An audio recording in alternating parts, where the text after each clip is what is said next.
Hello, welcome back to another pen talk. Thanks for tuning in. Thanks for continuing on with me on my journey.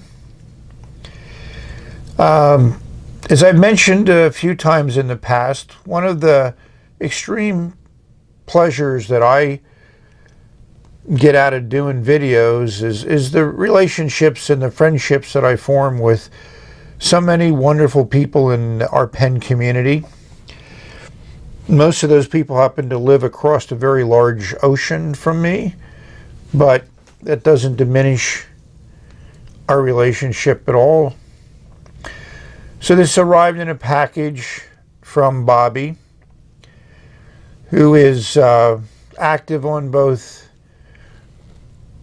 eBay, Etsy. I mean, he's definitely an entrepreneur and definitely looking and exploring and providing us with phenomenal writing instruments at a very reasonable cost. And he's a pen nut himself, so that makes it nice. So this is your classic Jinhao X750.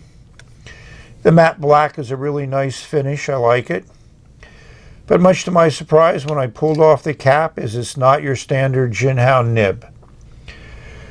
This is a Bobby modified nib to provide you with some flex. I've seen earlier generations of this, and I've been not completely satisfied with them. So this may be Gen 3, Gen 4, not certain. But it does seem to be a little soft, so that's nice. So I wanted to show a as received video before I ink it up and experiment with it. You know, the standard converter with that little spring in it. So thank you very much to Bobby. Appreciate the things that he shares with me and that I get to share with you, my viewers. So I look forward. We both look forward, we all look forward to seeing how this works. So what ink to put in the pen that Bobby sent me? I'm going to go with a generic ink. This is my largest bottle of ink, 350 milliliters, cost me $20 on Amazon. Classic color, but I've read some people think that you can get some shading out of this, so let's see how the nib delivers. So I've had this pen inked up for a few days now. I've done a little bit of writing with it, but enough to feel comfortable with the nib. And we're going to do a writing sample, and then we're going to discuss some of my experiences with the nib.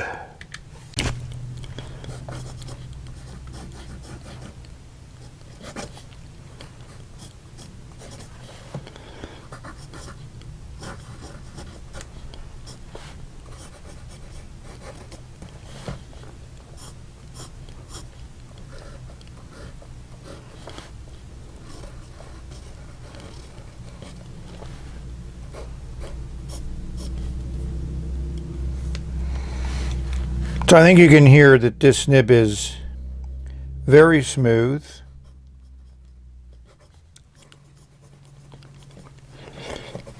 And one thing that lends itself to the writing is the nib is a little stubby, which I think you saw when we first looked at the nib. With the camera on telephoto, it's not going to do a close focus, but that's something new. I mean, a lot of flexi nibs start out as extra fines or whatever, and I think you can see the challenge that occasionally it'll just have trouble writing. It's sensitive to angle, it's sensitive to pressure. You know, and I was thinking the past couple of days that I'm just used to vintage flex, and I think a few viewers have talked about how much pressure I sometimes put on the nibs, and that could be true, but that's who I am, so that's not going to change. So this is, in my experience, the best kind of flexi nib that Bobby's done. I checked Etsy and eBay, and he doesn't seem to have any for sale. Occasionally they'll show up. So hopefully he'll watch this video and be encouraged to share this nib with his customers. I'm certainly happy with it. Again, you have to learn how to use it. And that's one of the things that, you know, people get enamored with Flex and everything else, but it's something you need to learn how to use. It's not a standard nib. It's not a ballpoint. So it's going to react different to different pressures. I mean, as you can see, it's written consistently. We just had a few little hiccups there in the beginning. So I'm going to rate this nib.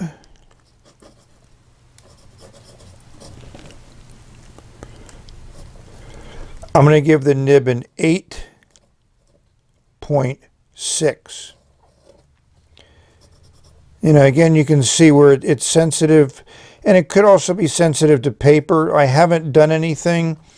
I might do a little bit of smoothing on this. I might take a look at that tipping material and how it's done.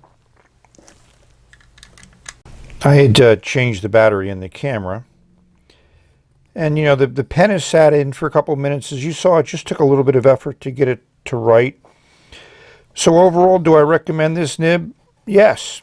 Considering it would probably be offered at a fairly reasonable price by Bobby if he does decide to put this up on his sites. It has that soft feel to it, which is what you like in a nib you want to flex. But it's certainly not for somebody who wants to write fine, because, you know, look at those downstrokes with no pressure. Then you put a little pressure on it and it opens up. And the cross strokes are fairly fine. And again, you can see it's just a little bit of a hard starting, and I think that's due to the way the nib is designed. And it's like I mentioned, when you get a nib with these types of qualities to it, they tend to be a little finicky.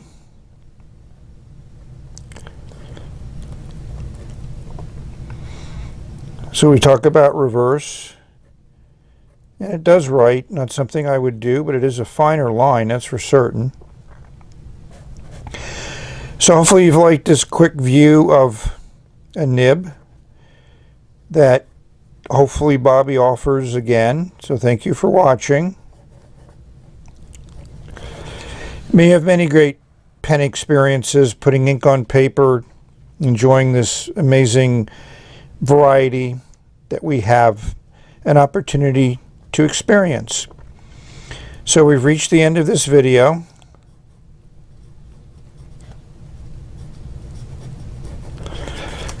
Go out and put some ink on paper. We're going to say bye until the next video. And yes, it is a finicky nib, but less finicky than others.